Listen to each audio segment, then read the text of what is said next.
Welcome back, Soulful Society, to Soulful of Wellness, the multi-generational podcast brought to you by two functional imperfectionists and certified coaches who deliver tips to live your most authentic, balanced, and anxiety-free life.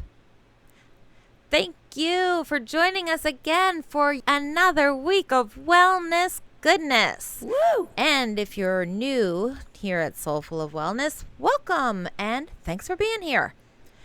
We'd love to have all of you as our regular listeners. So if you're enjoying this podcast, please consider subscribing. That way you will get a new episode delivered every Thursday when you wake up. It'll be there waiting for you. Ready and waiting.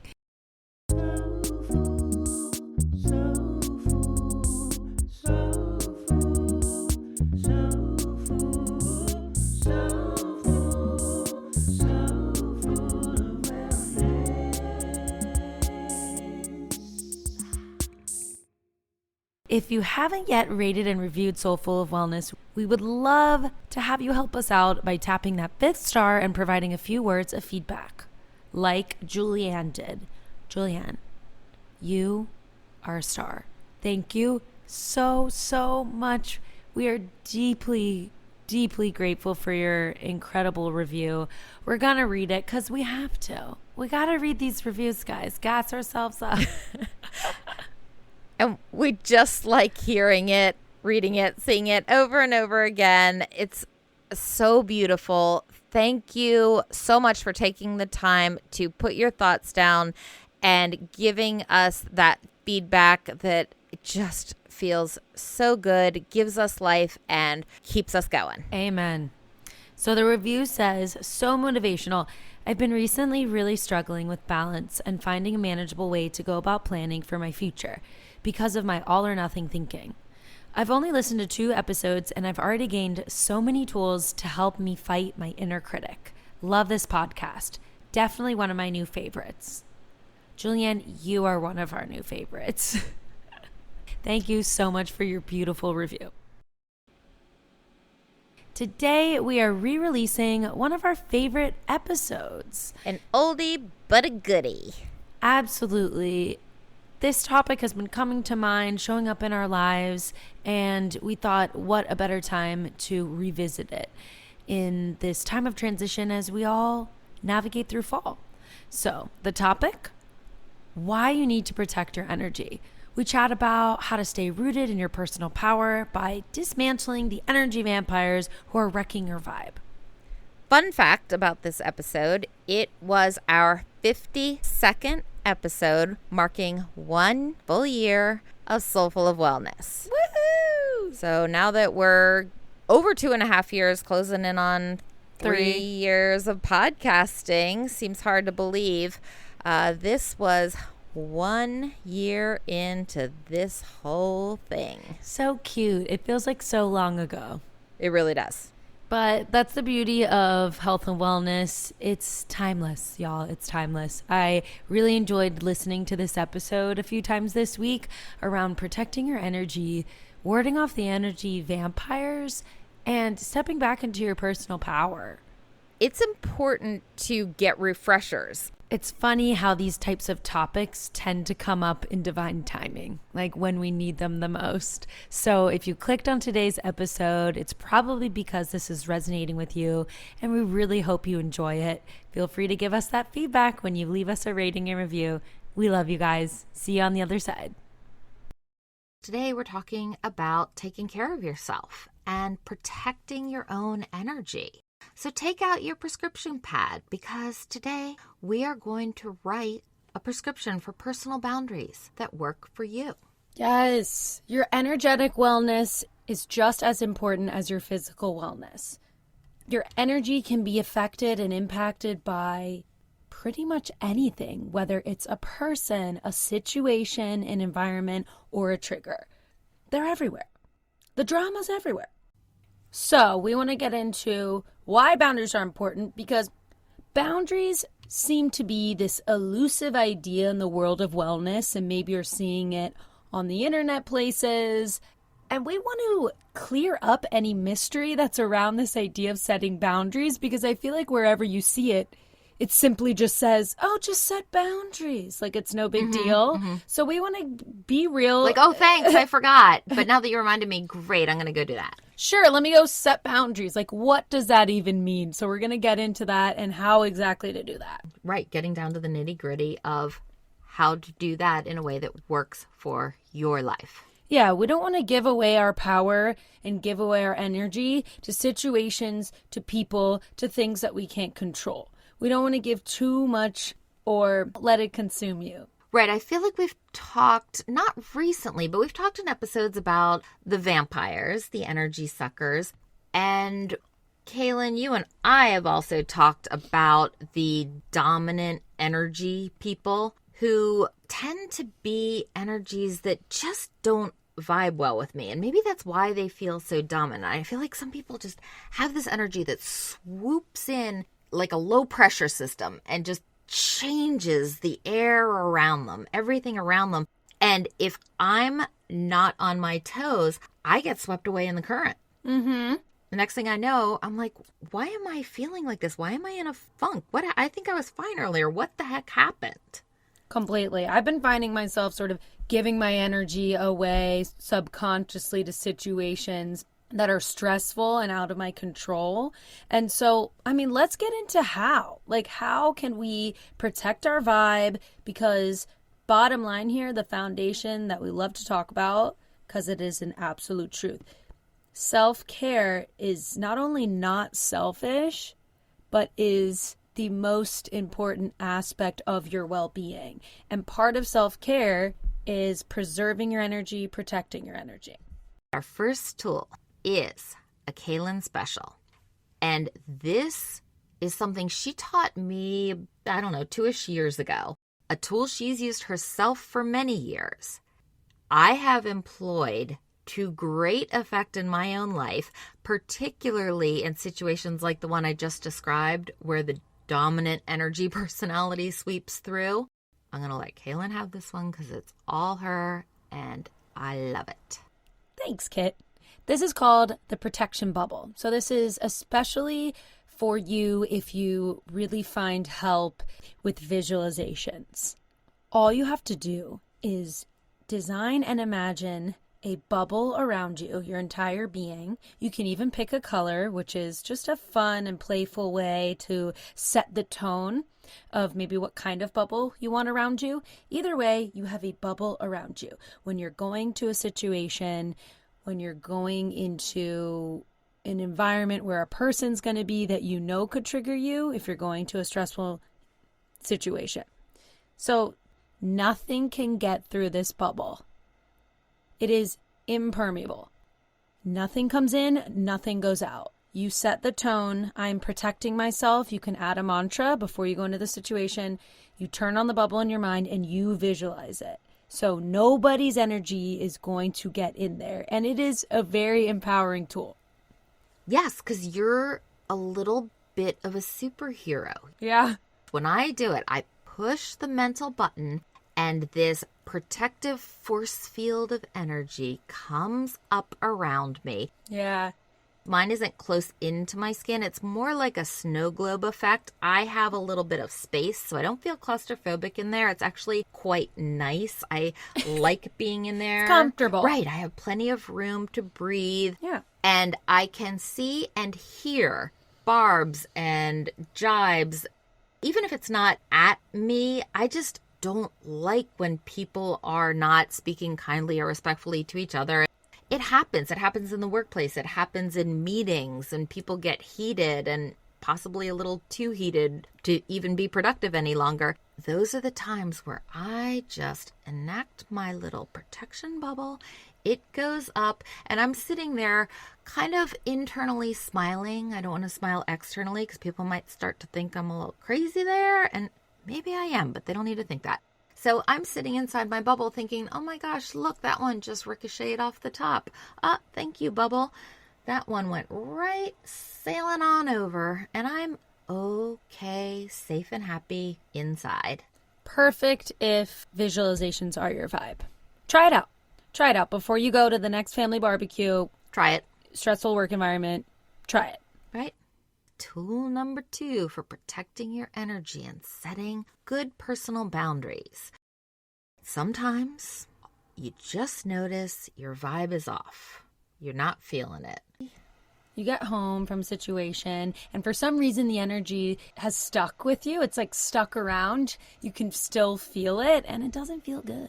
So let's change it up. All right, you know I love this tool. It's used for many things. Aromatherapy. So Palo Santo, sage, burn it, incense. Let it clear away the stagnant energy that is surrounding you. Say some mantras, some mudras, some affirmations. You can use it in a particular room. You can use it sort of all around you to clear out the negative energy and just neutralize the space. Out with the old yucky energy. Yeah. Making room for new positive energy that's working for you. It feels good because it's a physical, real action step that you can take to get yourself in the mindset of, I am empowered, I am clearing the energy in here, and I'm making room for the new. I'm neutralizing the space. It's more than just a visualization because you are actually doing something. You're the action of saging a space. Mm-hmm. I finally invested in a diffuser. Kaelynn's been talking hers up for so long. I love it. And I've used the oils before, but never had my own diffuser. I bought one that came with samples of 20 different essential oils that I'm systematically working my way through to find out what works well for me, what feels good to me, what seems to bring good energy. And then I'm going to go for the real quality when I pick my favorites. I like that strategy a lot with using oils because then you can determine what vibe you want to set. And particular oils are used for particular reasons. Like lavender is really good for stress reduction. Peppermint, really good for invigorating or waking you up. So I like it that you would make the conscious decision. If you feel like your energy is negative or you took on someone else's energy, you have the conscious choice of picking that oil that you know physiologically makes you feel a certain way. So that's a great way to switch up the energy. And then step 2, I'm going to start blending. But right now I'm just going one oil at a time so I can get a true sense of my reaction to it. What's your favorite one in this scenario for protecting your energy or clearing the energy? Well, my overall favorite comes as no surprise to me is lavender because I knew I liked lavender and it's calming, but it's also a good everyday oil to diffuse. Perfect. Tool number 3. Use comedy to diffuse a situation when you're feeling disempowered or bad feelings. This is particularly good for a situation that's out of your control. Now, we're not in any way saying don't feel your feelings. Like, of course your feelings are valid. This tool comes into play when maybe you've been sitting and sulking and soaking in that feeling for a little too long and it's left you feeling disempowered. Gets back to being stuck. Mm-hmm. Yes, there are times in life you're going to feel sad or frustrated or annoyed or angry. We firmly believe that there are benefits to feeling all those emotions at appropriate times. But when you realize you're just sitting in an old feeling, like a mud bath of negative emotion, just mired in the muck of a yucky feeling, that's when it's time to use comedy as your tool to just, once again, shifting the energy. Yeah. Giving your mind the opportunity to get distracted by something entertaining, something funny. Move on. Laughing. You know, they did those studies about how laughing changes your mood. It doesn't even have to be real laughter. You can fake laugh, and if you fake laugh for, what is it, like 45 consecutive seconds, which is kind of a long time to sit there fake laughing. You feel a little dopey because I've tried it. It works. It works. I have found that I often wind up finding something funny, even if I'm laughing at myself fake laughing, because I've even done that. Oh, yeah. Where I'm like 30 seconds in going like, all right, now I really feel like a dope. And then I start thinking, what if somebody was watching me right now? What if somebody was secretly filming me right now? And then I actually genuinely start laughing at the absurdity of it. it's really effective. Laughter. It's a perfect diffusing tool. After you've processed your feelings a little bit, you feel like you're in the muck, you want to switch up the energy and add a level of lightheartedness to a situation that you can't control. So it's really easy to get caught up in those feelings. First, awareness. Once you're aware of it, implement the comedy. Make some light of the situation. It's definitely more empowering. You can do this by looking up your favorite comedian, a TV show that gives you the warm and fuzzies, anything. Can I share the video that you sent to me about a week ago? Go for it. All right. This is Kaelynn and all her comedy brilliance. You know how we always say, don't just do one tool, employ multiple tools for more benefit. Maximum well-being. You really were, because you were tapping into your artistic, creative side. You were partaking in activities that bring you genuine joy, such as your singing and playing your guitar. Kaelynn was having a little bit of an off time, and she was feeling frustrated about a particular situation that was beyond her control, but it was still really getting her down. So I got a video. She texted me, and it's frozen on Kaelynn looking a little sad but beautiful on her sofa holding her guitar. And I'm thinking, what is this? This could be good. So I click play, and it was so good. She was just strumming and singing an original song she was composing in the moment, lamenting basically all the negative feelings she was feeling. So the first verse was basically the story of what was going on. The second verse was maybe a little more detail about the impact it was having on her. By the third verse, you'd think, okay, third verse, same as the first. No, not at all. It had the benefit of letting those bumper car thoughts out of her brain, much like we encourage journaling for the same purpose. She realized, as she was stream of consciousness composing this little ditty, that she had run out of the things that were bugging her, but the song wasn't over, and you could actually hear the shift in the song as the song morphed by the third verse into why those things didn't matter so much, because the third and fourth verses basically highlighted her strengths and how hard she was working on them, and the things that were bugging her that were beyond her control really weren't the important things in this situation. It was great. It was funny. It was cute. It was entertaining. It was just fabulous. Thanks, girl. I felt better afterwards. And it also felt good to send to you, because it felt like shipping off the processing of the feelings and moving on from it. Yes, that helps too, doesn't it? The actual act of sending it to you. Yes. Was like, oh, she can validate my feelings. Sometimes you need validation, and that's okay. Right. Yes, and you sent it in such a light-hearted, this tool of using comedy way, that it didn't create any heaviness for me. Good, good. I was giggling. You know, in the beginning, I was like, oh, I no. thought you would appreciate it, yeah. But then by the time you were espousing your strengths, I was like, good for you. Yes, you go. Exactly. You got it. My coach. Tool number 4, mantras. Trick your brain and it'll believe you. Telling yourself things, self-talk is super powerful, is a really empowering tool to protect your energy and be the hero in your own story and be in control. When you're upset about a situation, when you're upset about a relationship, a communication that was unsatisfactory, think about what is it that would make this good or at least satisfactory. What's an outcome that would work?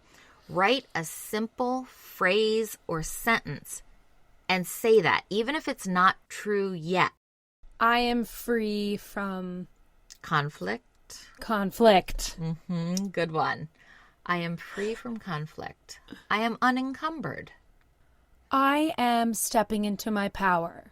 I choose to feel good feelings.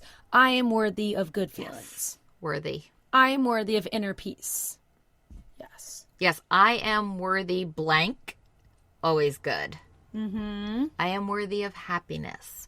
I am worthy of love. I am worthy of success. It's writing your own prescription pad. It is. Say it often. Put it somewhere prominent. Say it out loud. Yeah. Tool number 5.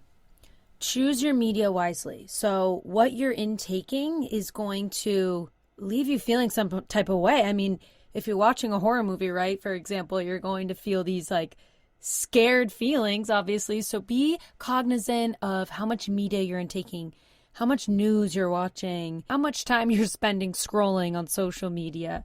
Choose this wisely because technology is also a transferring of energy. It changes energy. Absolutely. We were talking about drama being everywhere. You don't need to look for it. Mm-hmm. Great place to set some firm boundaries for yourself. Boundaries. Because you know what works for you. You know what doesn't work for you. Put the boundary in between. So we've talked about the boundary as a visual bubble. We've talked about the boundary as clearing the energy, so moving on from it. We've talked about the boundary as empowering yourself through comedy. Now we're talking about it as empowering yourself to choose wisely. That's what setting boundaries is taking your control back by realizing what doesn't serve you, what makes you feel heavy, what gives you bad vibes, yes, and changing the behavior so that it benefits you. Our final topic with regards to setting boundaries to save your energy. I'm going to have a few words about caring versus being overly compassionate to your own detriment. I want you to picture a seesaw. If the person you're having compassion for is on one side of the seesaw and you're on the other, this person is down low. Feel your side of the seesaw getting heavier and heavier and heavier and going further and further down. Is the other side going up at the same rate you're going down? Or are they sitting in exactly the same place because the seesaw is actually disconnected in the middle and now you're both just on the downside? If that's the case, your caring, all the caring you contain inside of you, isn't going to help this person or lead to positive action that will lift them out of their situation, and therefore isn't doing any good. It's only doing harm to you and your wellness. Right. In this case, the caring is zapping your energy.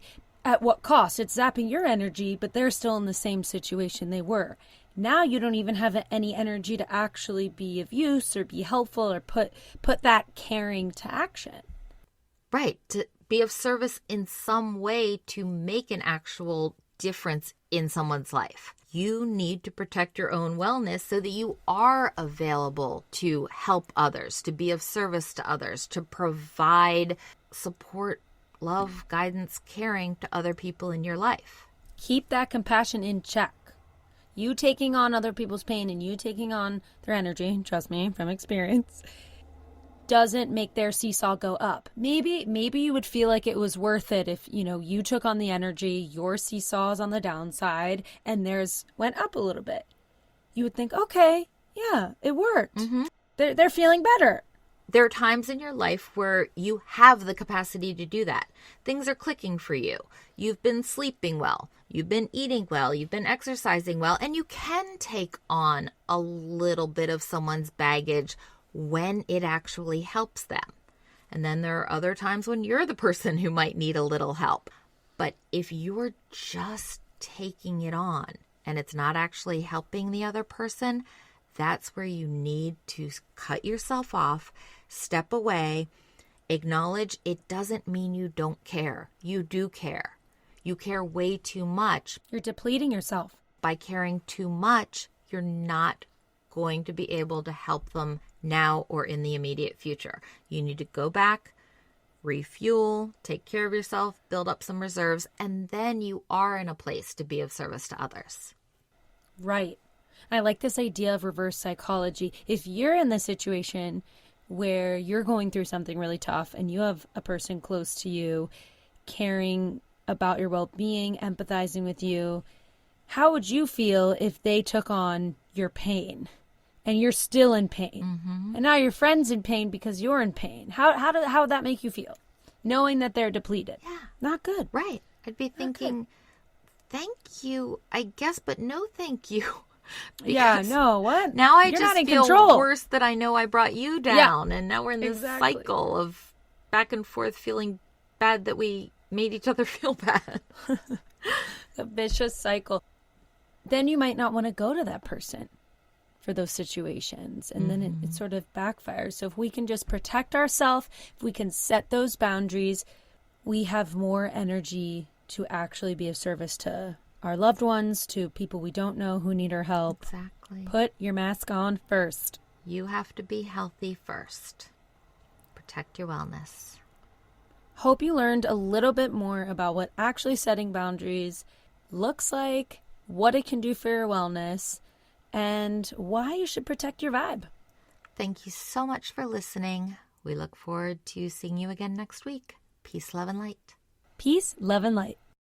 The Soulful of Wellness hosts are certified health and wellness coaches. This podcast is intended to inform and entertain listeners on their wellness journey. This podcast is meant to enhance, not replace, listeners' care from doctors, therapists, or other medical providers. So full